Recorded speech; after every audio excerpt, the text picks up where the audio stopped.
Olá, meus amigos, muito bom dia, doutor Antônio Martins de Farias, mais uma vez. Quero aqui, primeiramente, agradecer a Deus por estar vivo, a você, meu irmão, minha irmã, que tem dado seu like, seu dislike. Muito obrigado mesmo. Obrigado aos 491 inscritos. Cheguei a 493, mas dois desistiram. Não tem problema. A vida é assim mesmo. Continua de pé a proposta. Até o final do ano nós ultrapassarmos o número de 1.000 inscritos, ok? Eu quero aqui, primeiramente, dizer que eu deixo sempre o meu e-mail, meu telefone. Caso queiram entrar em contato comigo, fiquem à vontade. O texto de hoje eu me deu vontade de falar um pouco fora, sair um pouco da rotina, da preparação. Eu vou falar com a minha vontade. Eu estou muito chateado, né, com o que está acontecendo com relação a essas eleições, essas 2 ou 3 semanas de campanha. Já dá para a gente ver que está muito errado. Então, o título do meu vídeo chama assim: a democracia no Brasil corre muito risco. Corre risco, né? E de fato, né, gente?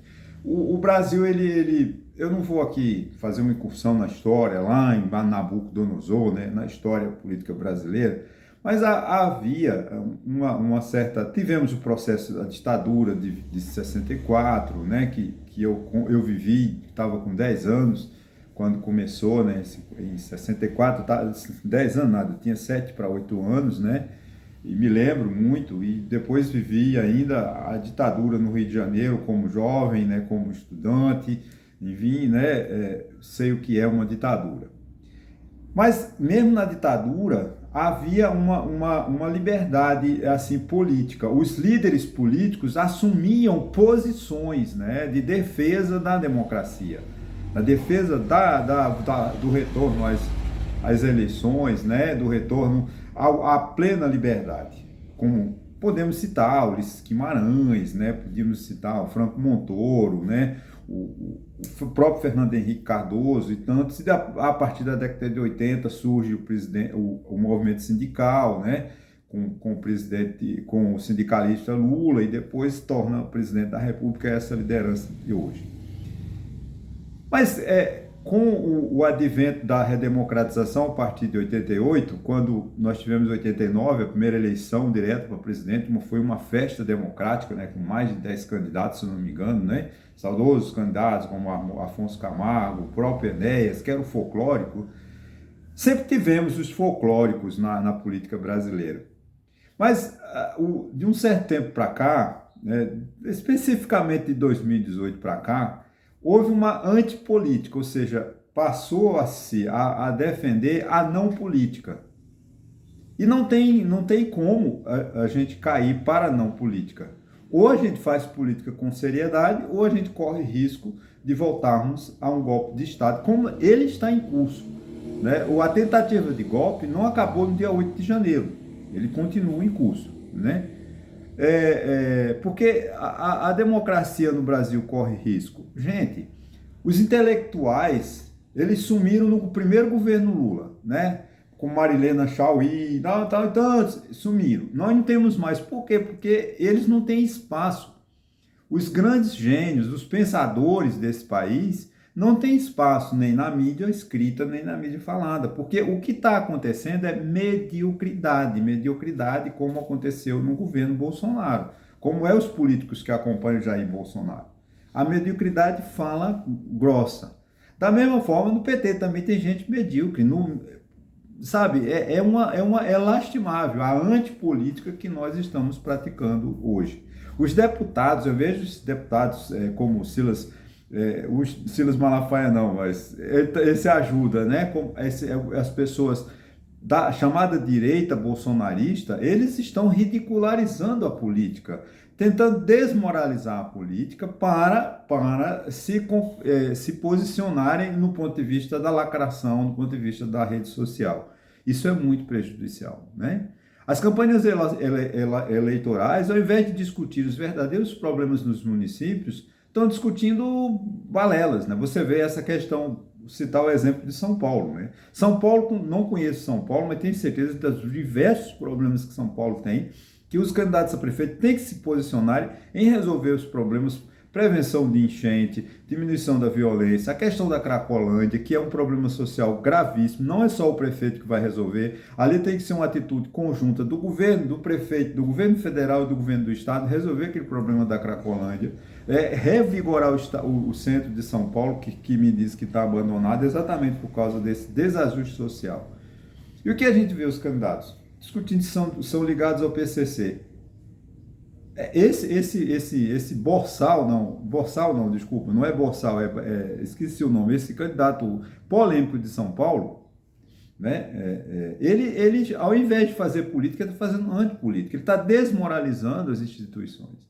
Né? Uma pessoa, você vê, o partido dele, ligações com o PCC, ele já foi processado por assalto, por crimes bancários, crimes financeiros contra os aposentados. Quer dizer, e ele faz questões de dizer que faz parte do PCC. Ele não está escondendo que faz parte do grande crime, do crime organizado nesse país.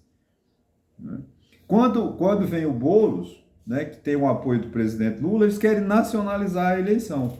Por que nacionalizar a eleição? Gente, não tem que nacionalizar uma eleição municipal. A eleição municipal tem que haver, claro, o município contribui com o meio ambiente, o município contribui com a segurança, tudo isso englobado, tudo isso numa cadeia, numa conexão direta entre o governo federal, o governo estadual, o governo municipal. Agora, não vamos nacionalizar, porque ao nacionalizarmos a eleição de São Paulo, Bolsonaro e Lula, nós só estamos alimentando para 2026, mas esquecendo os verdadeiros problemas de São Paulo.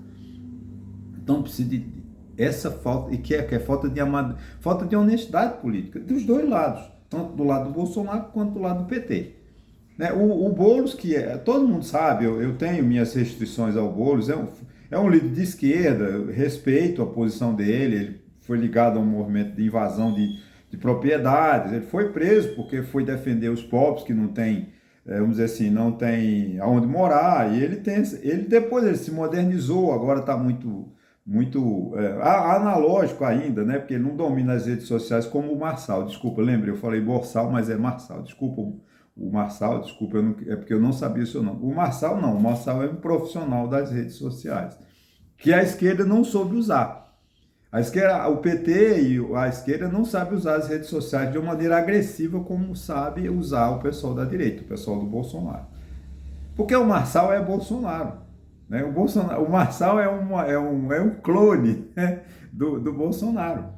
Com uma coisa que Bolsonaro hoje não pode falar muita coisa, porque ele já está no sistema, ele está ligado ao sistema, ele é ex-político, ele foi presidente da República, ele está inelegível, ele está para ser processado. Então ele tem que ficar com a boca calada para não se comprometer perante os ministros do STF. Embora que eu tenho certeza que os ministros do STF, quando for julgar o processo dele, não vão importar com o que o Bolsonaro falou, o que o Bolsonaro faz, se importar com as provas nos autos, que são muitas.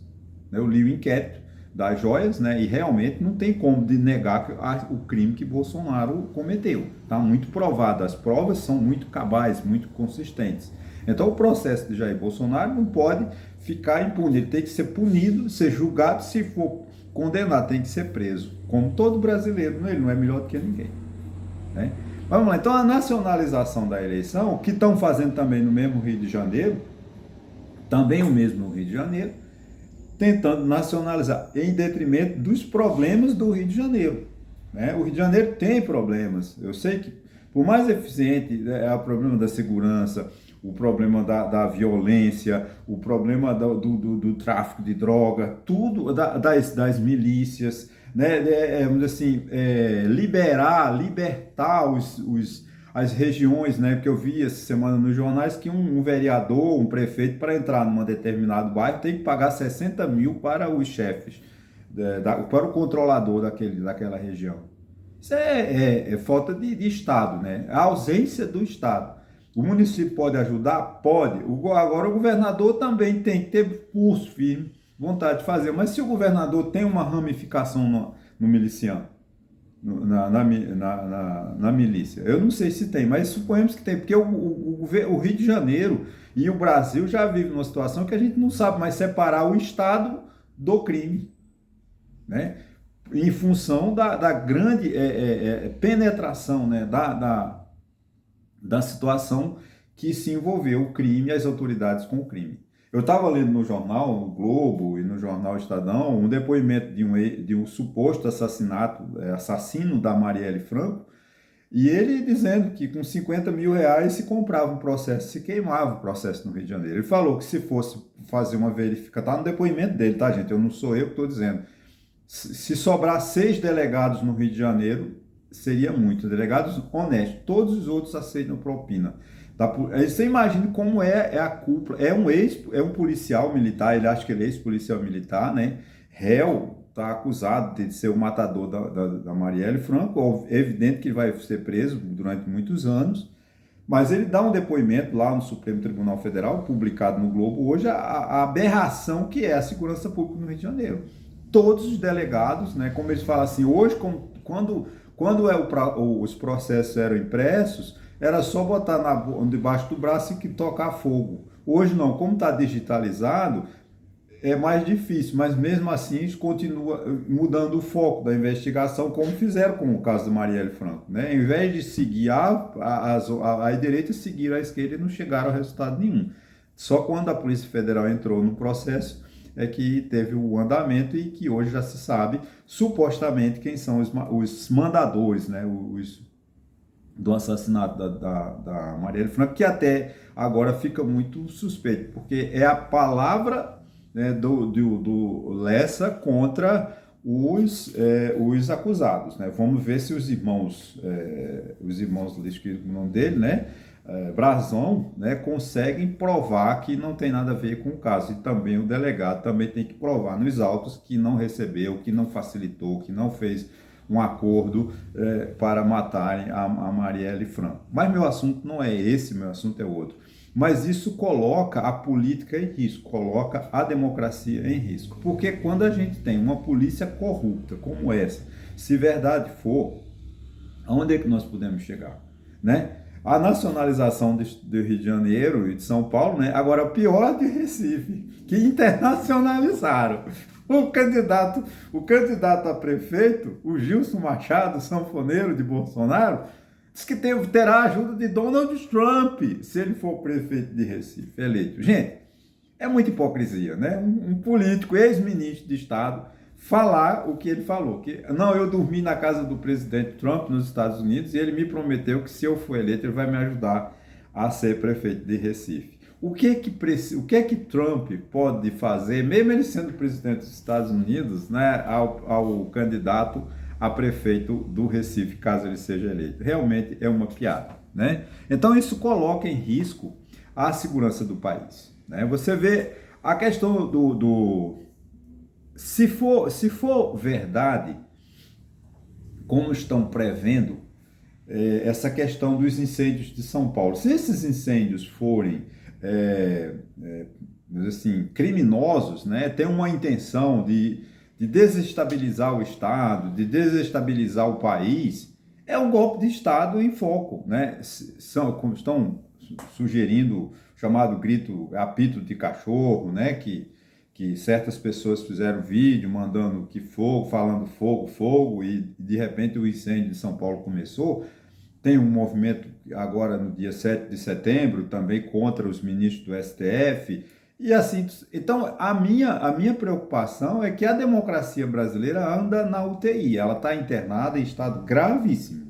Se nós não tomarmos medidas, né, não acabarmos com essa antipolítica, nós vamos chegar a um caos. Porque vai ser eleito um candidato como esse de São Paulo, se candidata a prefeito, o Marçal, e em 2026, como o Bolsonaro está inelegível, obviamente que ele poderá ser um candidato e poderá chegar à presidência da República como chegou o Bolsonaro, sem preparo, sem vontade de governar, porque Bolsonaro entrou num desastre. Ele não queria, Bolsonaro ele queria talvez ficar mais conhecido, porque Bolsonaro não queria nem ser presidente. Ele em 2018 ele achava que não chegava onde chegou. De repente ele se sentiu presidente da República e quase às vezes ser presidente da República é um pó, ser presidente da República é um salário. E ele não trabalhava, ele ficava 4 horas para lá e ia para casa, não sei fazer o quê, né? Mas ele não gostava de trabalhar. Então o Bolsonaro ficou 4 anos lá reclamando, não era aquele. Então a gente pode ter de novo um outro candidato da mesma forma. Gente, isso pode acabar com o nosso país, né? o Brasil a gente precisa de falar com seriedade sobre política. Eu sei que nos meus 507 vídeos, né, eu sempre critico os políticos, mas eu nunca defendi a antipolítica. Sempre defendi a política com seriedade, com honestidade. Políticos que realmente trabalham pela política. E a força da política está nos municípios. A gente precisa de fortalecer primeiro os municípios. A gente precisa de cobrar transparência dos municípios, cobrar eficiência dos vereadores. Não da forma ridícula como nós estamos vendo. Vereadores se candidatando com chifre na cabeça, dizendo que são corno manso, corno não sei o quê. Isso não é política, gente. Você não vai votar num candidato desse. Você não pode votar no Marçal da vida de São Paulo, que ele não tem compromisso nenhum com São Paulo. O compromisso desse rapaz é com dinheiro. Ele quer ficar rico. Ele não tem compromisso nenhum com São Paulo, ele não tem proposta para São Paulo. Ah, mas você está fazendo campanha a favor de... Não estou fazendo a campanha a favor de Boulos, não estou defendendo o Datena, não estou defendendo a Tabata Amaral. Não, nem por sua vez, quando eu critiquei o candidato a prefeito de Recife, lá o Gilson Machado, quando disse que vai ter a ajuda do Donald Trump. Não, se o povo do Recife escolher, é o que o povo do Recife escolheu. Agora é preciso que o povo de Recife escolha com honestidade, com sinceridade. Não é possível que o povo de São Paulo vá se enganar mais uma vez, como o povo de São Paulo se engana elegendo o filho de Jair Bolsonaro como deputado federal de São Paulo, que não é de São Paulo. Ah, mas você está contra o Bolsonaro? Não, eu não estou contra o Bolsonaro. A mulher de Moro, que é também a deputada federal, é de São Paulo? É deputada federal de São Paulo? Claro que não, ela é deputada federal pelo Curitiba, do estado o Paraná, onde ela nasceu, e a cidade de Curitiba, onde ela sempre morou, eu acho. Isso não é. Agora, são aproveitadores que vão ficar, para você ver, é o caso do senador de São Paulo, esse astronauta, que era, acho que era não sei se ele era do Exército, acho que era da Aeronáutica. Inventou que foi lá, subiu numa nave para fazer peso na nave, viajou para o espaço, mora acho que nos Estados Unidos, não sei. Aí, de repente, se candidata a Senado, vai ter 8 anos como representante do Senado de São Paulo. Gente, isso não é política. Nós precisamos de votar com seriedade, escolher nossos candidatos. É que nem agora chegar, por exemplo, vamos imaginar que eu fique famoso, aí diga assim, agora não, eu vou ser presidente e vou ser senador pelo Distrito Federal. Não, apesar de eu amar Brasília, morei 8 anos lá em Brasília, isso não me dá o direito de chegar agora, me transferir para Brasília e querer ser senador. Morei 40 anos no Rio de Janeiro. Enquanto eu morava lá no Rio, se eu tivesse me candidatado a vereador ou a prefeito, tudo bem, era um direito meu. Agora, eu hoje posso, morando em Santa Cruz de Caparibe, Pernambuco, eu posso voltar para o Rio de Janeiro e dizer, não, eu morei 40 anos no Rio, vou me candidatar a vereador do Rio. Claro que não, isso não é honestidade. Agora, cabe ao eleitor, gente, a responsabilidade. O político lança o nome dele, não vote. Você está lá na urna, é secreto, ninguém vê o seu voto. Você vai lá e não vota num candidato que ele não tem interesse, não tem compromisso nenhum com o município que você mora. Quando você vê um político gastando muito dinheiro, como tem aqui em Santa Cruz, para onde você se vira tem uma placa dele. Cara, desconfie desse político. Ele tem muito dinheiro, ele não está preocupado em trabalhar para a sua cidade, não. Ele está preocupado em ser eleito apenas isso e não fazer mais nada. Então, a gente precisa, como você vê, internacionalizando a nossa palestra. O Donald Trump está lá, ele se preparou para ganhar contra o Biden, que era um idoso, 80 e poucos anos, já com problemas de cognição, né? Aí agora, quando entrou uma candidata nova, ele não tem mais proposta. A proposta de Donald Trump sumiu, ele tá apagado, esperando uma chance, né? Até não quer ir para debate e tal. Aí o que acontece? Ele agora sempre foi a briga contra os imigrantes. A gente não pode, eu sei o problema dos Estados Unidos, agora aqui no Brasil a gente não pode, como falou Jair Bolsonaro, a uma emissora de rádio, não sei se Rádio TV do Rio Grande do Sul, que a pior região do Nordeste, do Brasil é o Nordeste, porque o nordestino sai daqui e vai criar problema em São Paulo, no Rio Grande do Sul. Nós temos que acabar com isso. Candidato como isso não é sério. O Brasil precisa, o político ele precisa de pensar o Brasil como um todo. Independente do Nordeste ser uma região pobre, uma região que teve uma migração muito forte na década de 30, 40, 80, né? Isso acabou, porque o Rio de São Paulo não oferece mais a chance que ofereciam na década de 40, 50, que foi para construir aquela região. Hoje o nordestino, bem ou mal, ele fica aqui no Nordeste. Ele tem, claro, que tem imigração, mas não tem com aquela situação que teve nos anos anteriores. Mas não é para isso crucificar o Nordeste, como disse uma deputada de Santa Catarina, que o Nordeste não dá lucro, que o Nordeste dá prejuízo. Não é assim, dessa forma, que nós vamos resolver. Né? A gente precisa de políticos honestos, e o eleitor ficar atento a esse tipo de debate. Porque não é para você ficar no candidato que não tem uma proposta nenhuma. Você vê, eu não conheço São Paulo, mas você que conhece São Paulo, São Paulo tem necessidade de fazer o tal do teleférico que ele quer fazer? Ora, aí ele diz, não, eu vou construir um edifício em São Paulo com 1 quilômetro de altura. Gente, a prefeitura constrói edifício. A função da prefeitura é construir edifício. Fazer teleférico no Rio de Janeiro, em algumas regiões, até eu compreendo. Agora, em São Paulo, que é terra plana, a não ser que ele leve lá um teleférico lá da Avenida Paulista, lá, para levar os banqueiros, os empresários de teleférico para suas regiões, para suas mansões. Porque o pobre de São Paulo, ele vai, em 4 anos ou em 8 anos, ele vai dotar a cidade de São Paulo de teleférico para facilitar a vida das pessoas? Será que o teleférico tem um estudo provando que o estudo teleférico vai resolver? Não, isso é mentira. Ele não vai fazer isso. Primeiro, uma obra cara. E como é que ele vai colocar, sabe? Não dá. São Paulo precisa de segurança, São Paulo precisa de tráfego bom, São Paulo precisa de avenidas largas, São Paulo precisa de saneamento básico, São Paulo precisa de saúde. Não é de teleférico, nem de um edifício com 1 quilômetro de altura. Para que serve um edifício com 1 quilômetro de altura? Sabe, então, e ele não responde ao se pergunta, porque ele é o antipolítico, ele quer desmoralizar a política. E o candidato que vem desmoralizando a política, desconfie dele, porque ele não presta. A política tem que ser boa, tem que ser honesta, tem que ser com propósitos. Ok, gente? Faz essa reflexão, porque me preocupa muito. A qualidade da eleição está muito ruim, está muito fraca, não se discute nada. Você vê o Boulos, né? Fez um comício em São Paulo essa semana, cantou o hino da bandeira, não sei se o hino da bandeira ou o hino nacional, acho que foi o hino da bandeira na chamada linguagem neutra.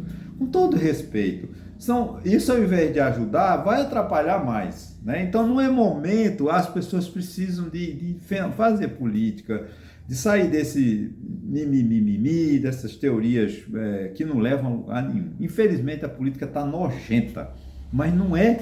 A política a gente tem que sentir gosto, você tem que sentir prazer de viver a política, de fazer política, de discutir política, e não ficar esse nojo que está e a gente votando no antipolítico.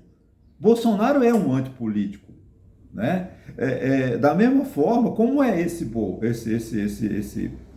candidato de São Paulo, Marçal, é um antipolítico. Nós não podemos eleger uma pessoa que é antipolítica nem política. Ora, um deputado que defende golpe de Estado pode ser deputado? Não, tem que ser cassado. Se ele defende golpe de Estado, como é que ele vai defender a democracia?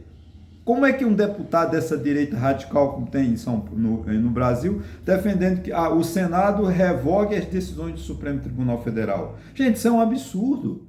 O Supremo Tribunal Federal, certo ou errado, é quem fala por último. É o Supremo Tribunal Federal que é o responsável pela aplicação, pela interpretação da Constituição Federal. Acabou. Não tem que Senado desfazer a decisão do STF.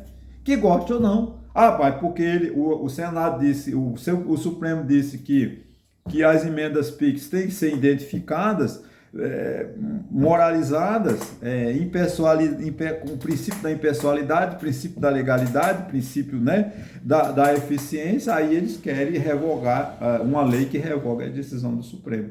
Isso é uma vergonha. Nós não podemos eleger políticos com essa natureza. O Brasil, você vê, para finalizar, o político deve se preocupar com isso. O Brasil precisa encontrar o seu rumo. Nós perdemos o rumo, pois há 2 anos consecutivos o país publica cada vez menos artigos científicos nas revistas internacionais. Isso é muito preocupante. Isso devia se preocupar o município, o prefeito, o candidato a prefeito, na escola, porque quando se acaba a publicação do artigo científico é porque lá na escola, lá no município, o município negligenciou a educação. e está faltando ciência, daqui a uns anos nós não teremos. Vamos chegar à política de resolver, voltar a resolver a política na bala? Porque o que vai acontecer daqui a uns anos, das próximas eleições, se o crime organizado não sair da política, vai ser decidido no rifle, como é defendida hoje a tomada das favelas, a tomada dos pontos de droga no Rio de Janeiro. É na bala.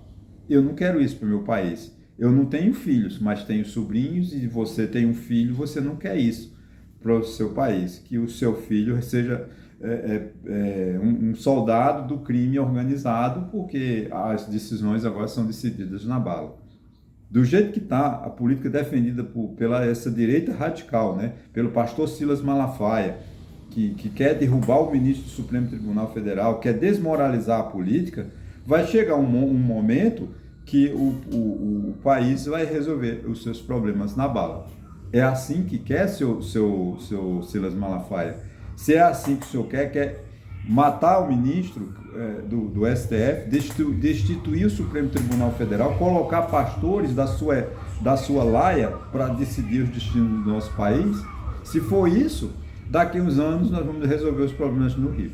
Espero que, desculpa a ofensiva, mas o que está acontecendo no país hoje é o caminho. Se a gente não melhorar a política, as decisões serão decididas na bala.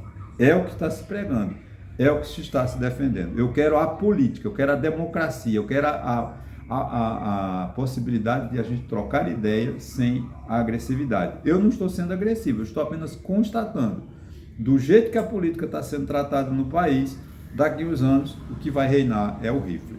Ok, gente? Olha, muito obrigado e até a próxima.